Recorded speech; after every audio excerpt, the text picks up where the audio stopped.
ఈ ప్రపంచంలో ఎన్నో రహస్యాలున్నాయి. ఈ రహస్యాలు ఎంత డేంజరస్ అంటే అవి ఎప్పుడూ మనల్ని వాటి వైపు లాక్కుంటూ ఉంటాయి. దాని గురించి తెలుసుకోవాలనే ఆరాటాన్ని కలిగిస్తాయి. కానీ అంతు చిక్కవు. సైంటిస్టులు సంవత్సరాల తరబడి ఎంత ప్రయత్నించినా ఇప్పటికీ కొన్ని రహస్యాలుగానే మిగిలిపోయాయి. మానవ జీవితానికి అర్థం ఏంటి? ఈ సృష్టిలో ఇంకెక్కడైనా మనుషులున్నారా? లేక ఈ సృష్టిలో మనం ఒంటరి వాళ్ళమా? అసలు ఈ సృష్టికి మూలమేంటి?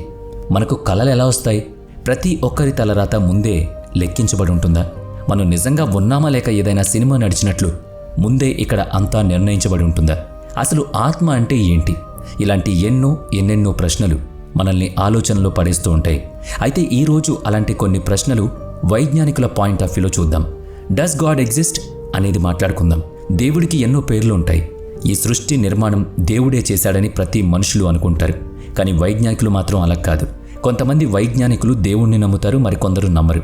అయితే కొంతమంది వైజ్ఞానికులు 14 కోట్ల సంవత్సరాల క్రితం ఈ సృష్టిలో భయంకరమైన విస్ఫోటనం చెంది దాని నుంచి సృష్టి ఏర్పడిందని నమ్ముతారు. కానీ ఈ విస్ఫోటనం ఎందుకు జరిగింది? దానికి ముందు ఏముండేది?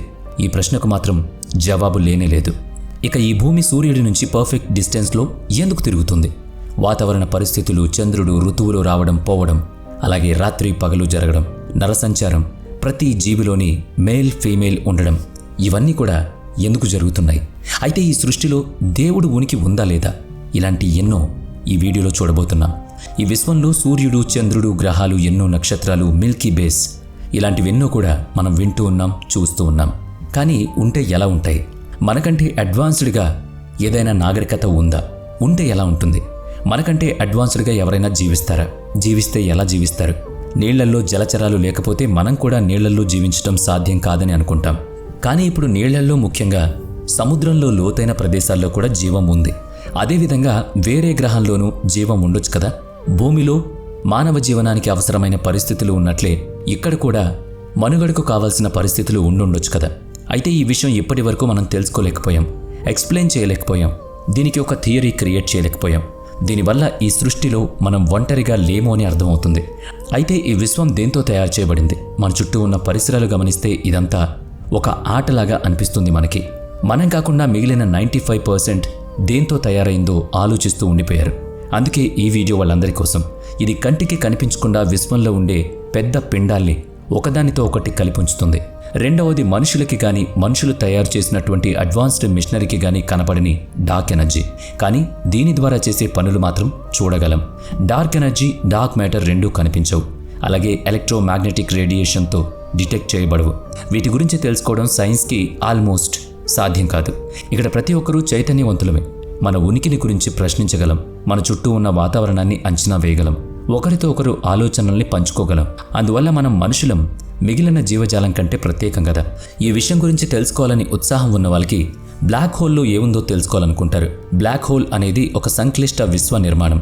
దీని గురుత్వాకర్షణ శక్తి ఎంత తక్కువ అంటే వెలుగుని కూడా తన వైపు లాక్కుని బయటికి వదలదు. కొన్ని దశాబ్దాలుగా బ్లాక్ హోల్ గురించి ఎన్నో సమాచారాన్ని సేకరించాం. కానీ ఇప్పటి వరకు బ్లాక్ హోల్కి వేరొక వైపు ఏముందో ఎవ్వరూ తెలుసుకోలేకపోయారు. దయ్యాలు ఉంటాయా? కొంతమంది దెయ్యాలు ప్రత్యామ్నాయాల్ని నమ్ముతారు. కానీ కొంతమంది వాటిని నమ్మి వాళ్ళ జీవితంలో జరిగిన సంఘటనలను వాటికి ముడిపెడతారు. వీటికి సంబంధించి ఫోటోలు, వీడియోలు ఇంటర్నెట్లో వైరల్ అవుతాయి. మరి నిజంగానే దెయ్యాలున్నాయా? సైంటిస్టులు ఎలక్ట్రోమాగ్నెటిక్ ఫీల్డ్ డిటెక్టర్ను, థర్మల్ ఇమేజింగ్ కెమెరా, ఇంకా అడ్వాన్స్డ్ మిషనరీని ఉపయోగించి దెయ్యాలు అనేవి లేవు అని చెప్తున్నారు. మరి దీనిపై మీ కామెంట్ ఏంటి? ఇప్పుడు ఇంకొక ప్రశ్న, మనకి కళలు ఎందుకు వస్తాయి? మనం కళలని ఎలా చూస్తామో సైన్స్ ఇప్పటికీ చెప్పింది. మనం చూసిన కళల్ని మళ్ళీ చూసుకునే టెక్నాలజీ జపాన్లో ఇప్పటికే వచ్చింది. మన మెదడులోని నాడీ కణాలు ఎలక్ట్రానిక్ సంకేతాలను మార్చుకున్నప్పుడు మనం కళలు కంటాం. మన కళలో వచ్చే విషయాలు అర్థం ఏంటి? కళలు ఎందుకు వింతగా ఉంటాయి? కళలోని ప్రతిదాన్ని మనం ఎందుకు 3Dలో చూస్తాం? మనం దానిలో ఒక భాగమై దాన్ని ఎలా అనుభవిస్తాం? కళ భయంకరంగా ఉంటే మనం భయపడతాం, అదే మంచిగా ఉంటే సంతోషిస్తాం. మన కళలో చల్లదనాన్ని మనం నిజంగానే కూడా అనుభవించగలుగుతాం. సైన్స్ ఈ ప్రశ్నలకి ఇప్పటికీ సమాధానం చెప్పలేదు. ఇక భూమి మీదకి జీవం ఎలా వచ్చింది అనేది మాట్లాడుకుంటే ఈ విశ్వంలో ఎంత వెతికినా జీవం ఉందనే దానికి ఎలాంటి ఆధారాలు లేవు. మానవులైన మనం ఈ భూమి మీదకి ఎలా వచ్చామనేది చాలా ముఖ్యమైన ప్రశ్న. కొన్ని తోకచుక్కలు భూమి మీద పడడం వలన జీవం మొదలైందని సైంటిస్టులు అంటూ ఉంటారు. కానీ గురుడు, బుధుడు, శుక్రగ్రహాల మీద తోకచుక్కలు పడున్నప్పుడు అవి పతనమైనట్టు ఆధారాలున్నాయి. అయితే ఈ థియరీని సమర్థించే వాళ్ళు తోకచుక్కలు భూమి మీద పడినప్పుడు జీవం పుట్టించే మహత్యమైన మెటీరియల్ ఉండుండాలి అంటూ ఉంటారు. ఇది నిజమైతే ఈ తోకచుక్కలు వేరే గ్రహం మీద ఎందుకు పడలేదు? అక్కడ పడి ఉంటే అక్కడ కూడా జీవం ఉండేది కదా. అక్కడ జీవం ఉంటే ఇలాంటి గ్రహాలు ఎన్నో ఉండేవి. మనం కూడా ఎంచక్కా వాటిపైకి వెళ్లేవాళ్ళం, అవునా కదా? ఇక సైకిల్ టైర్స్ సన్నంగా ఉంటాయి, కానీ అవి మూవ్ అవుతున్నప్పుడు తిన్నగా ఎలా ఉంటాయని ప్రతి ఒక్కరిలో కలిగే ఒక ఆసక్తికరమైన ప్రశ్న. దీని గురించి ఎందరో సైంటిస్టులు ఎన్నో థియరీలు అంచనా వేశారు. ఇప్పటికీ సైకిల్ తిన్నగా ఎలా నడుస్తుంది అనేది ఎవరికీ తెలీదు. అయితే ఇది కూడా పూర్తిగా తప్పు. ఇప్పుడు ఈ చిత్రాన్ని చూడండి. దీనిలో సైకిల్ నడపడానికి ఎన్ని శక్తులు ప్రయత్నిస్తున్నాయో, ఏ శక్తి ఎంత పనిచేస్తుందో, ఏ లెక్క వెయ్యాలో, ఇది ఎలా కాంప్లెక్స్ నిర్మాణంగా మారుతుందో తెలుస్తుంది.